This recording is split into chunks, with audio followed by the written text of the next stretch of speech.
अच्छा, हम देख रहे हैं वेस्ट इंडीज के जो प्लेयर हैं जैसे पोवेल हो गए और पोलार्ड हो गए और तीसरे हमारे सामने नरीन आ रहे हैं, ये लोग बड़ा अच्छा प्ले कर रहे हैं। डोंट यू थिंक सो कि ये पोलार्ड तो डगआउट में बैठे हैं मुंबई के कोचिंग स्टाफ में। हाँ। बाकी रोहमन पाल वेस्ट इंडीज का कप्तान है। रोहमन पाल वेस्ट इंडीज का कप्तान है। सुनील नारायण का मैं आपको बताता हूँ, सुनील नारायण केकेआर के लिए बड़ी फ्रीक्वेंटली ओपन करते थे 5-6 साल पहले, ये शुरू से केकेआर के पास है। गौतम गंभीर वापस आ गए केकेआर में, जो ओन करते हैं, जो टाइटल भी जिता चुके हैं केकेआर को। तो उन्होंने इस बार सुनील नारायण को ये वाला कॉन्फिडेंस दिया है कि आप वहीं खेलोगे जहां मैं आपको खिलाता हुआ छोड़ के गया था। लास्ट ईयर इनकी टीम में 2 साल से डिस्टर्बेंस कौन थी? ब्रेंडन मैकलम, यही बेसबॉल वाला, ये और श्रेया सैयद लड़ते ही रहते थे। वो भी फनकार है, वो भी फनकार है। क्रिकेट का कोई मेथड नहीं होता था, बस चलाए जाओ चलाए जाओ चलाए जाओ, अदरवाइज ये दोनों लड़ते रहते थे। सुनील नारायण जो है ना, जब आईपीएल में अगर आप 4-5 साल पीछे चले जाएं तो वो इसी किस्म की बैटिंग करता था, लेकिन होता क्या था 50, 40, 60 ऊपर से देकर आउट हो जाता था। लेकिन इस बार आईपीएल में जब गंभीर वापस आए और उन्होंने एकदम से एक बुझते हुए चिराग को हवा दे दी है, तो आप देखें सुनील नारायण की बड़ी बारियां आ रही हैं। आरसीबी के खिलाफ 80+ की इनिंग आना कमाल नहीं था। कल राजस्थान की बॉलिंग के खिलाफ चाहे छोटा मैदान था, चाहे कोई भी इशू था, बॉल ब्रेक नहीं हो रहा था, कल की उनकी नॉक बड़ी कमाल थी। और मैं फिर आपको दावे से कह रहा हूं कि जितनी भी अच्छी विकेट थी, मैं देखते ये हैं कि दूसरे बल्लेबाजों ने किस तरह की बैटिंग की है। रघुवंशी के अलावा मुझे इनके टॉप 5 में रसल को ये आउट कर चुके थे, रसल नहीं चले कल। तो कमाल क्या है कि अगर सुनील नारायण 60-65 रन पर डिसमिस हो जाते तो ये 200 रन भी नहीं बना पाते अपने घर में, कि आरआर की बॉलिंग है इतनी तगड़ी। लेकिन सुनील नारायण के पास वो मेथड था जिससे उन्होंने अश्विन और चहल की पिटाई की। अच्छा, फिर ये बॉलिंग में भी उससे कराने के मूड में थे कि तूने बैटिंग तो अच्छी करी, तू बॉलिंग में भी आउट बॉलिंग आउट किया ऑलराउंडर। लेकिन मेरा ये सवाल था, आपने मेरा सवाल नहीं सुना, आप अपनी ट्रेन के पीछे भागते चले गए। जल्दी कर लिया करें आप सवाल, आधे 1 घंटे पावल को आप क्रिकेट खिला देती हैं तो मेरा दिल ही नहीं चाहता आपका सवाल कंप्लीट हो। ये तीनों लोग जो हैं बहुत अच्छा परफॉर्म कर रहे हैं, राइट? और जितने अदर वेस्ट तीन कौन?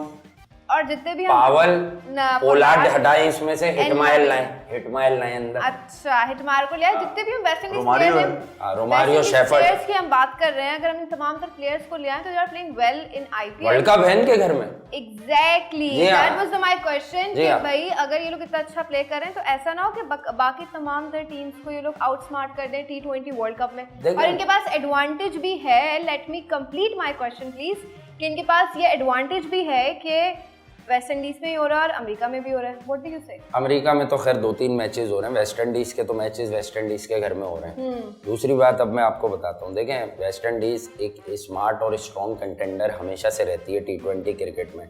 ऑफ लेट हुआ क्या था कि 3-4 साल में इनके जो T20 क्रिकेट में अवेलेबल लोग होते थे, ब्रावो चले गए, यही नारायण वगैरह बाहर हो गए। अभी बहुत ज्यादा बात हो रही है कि out of the box Narayan को टीम में रख लो। रोहमन पाल को जो इन्होंने कप्तान बनाया ना खामोशी से, क्योंकि हम लगे रहते हैं इधर पाकिस्तान इंडिया की क्रिकेट पर, हमें ये नहीं मालूम होता वर्ल्ड क्रिकेट में चल क्या रहा है। तो बात यह है कि जिस तरह इंग्लैंड को अपने घर में इन्होंने शिकस्त दी, रोमारियो, शेफर्ड को रोहमन पाल ने रीडिस्कवर किया कि वो वेस्ट इंडीज के लिए रोहमन पाल अब उसको बॉलिंग ऑलराउंडर नहीं, बैटिंग ऑलराउंडर खिला रहे हैं एक तरह से। जल्दी बैटिंग दे देते हैं, टॉप ऑर्डर अच्छा है, बॉलिंग इतनी बुरी नहीं है, स्पिनर अच्छे हैं।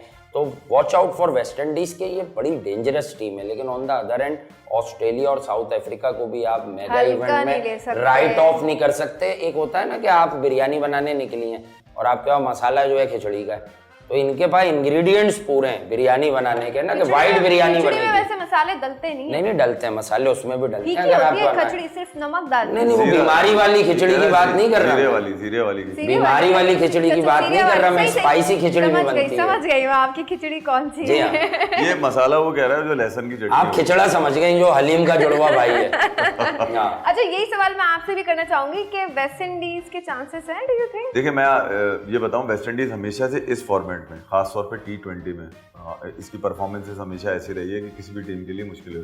कोई टीम इससे बेटर नहीं है, इस फॉर्मेट की बात कर रहा हूँ। फिर ये कि जब कि इनके घर के अंदर हो रहा है तो डेफिनेटली इनकी तैयारियां भी बहुत हैं। इस पूरी आईपीएल में देख लें, भले इनके जो लड़के खेल रहे हैं, नारायण हालांकि उनके वेस्ट इंडीज से अब अवेलेबल नहीं होते वो T20 के अंदर, मगर फिर भी उनकी परफॉर्मेंसेज आ रही हैं। क्या पता रसल नहीं खेल रहे वेस्ट इंडीज से, क्या पता, ठीक है, वो स्क्वाड कैसे, रोमारियो, शेफर्ड है, हेटमायर है, फिर और भी 4-5 प्लेयर इनके और भी हैं जो आईपीएल में परफॉर्म कर रहे हैं। तो वेस्ट इंडीज तो अगर ये आईपीएल में ना भी परफॉर्म कर रहे होते तो इस फॉर्मेट की बेटर साइड है।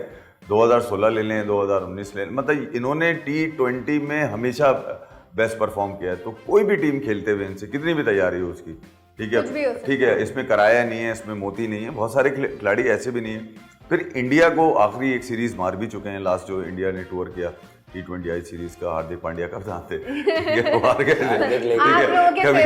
कभी नहीं, फेवरेट तो बहुत सारे लोगों के और भी है। आपके पास बहुत सवाल बहुत फेवरेट है। जब से एक आधा मैच जीता है ना, जब से आपने सवाल बंद किए हैं उसके। तो वेस्ट इंडीज को आप पर्सनल मुझे लगता है कि कोई सिचुएशन है। ये जो वर्ल्ड कप जिस अंदाज से वर्ल्ड कप खेला जा रहा है ना इस वक्त, 4 ग्रुप बना के, 5 ग्रुप बना के, तो इसमें वेस्ट इंडीज का भी बड़ा ब्राइट चांस है कि वो कुछ कर सकती है।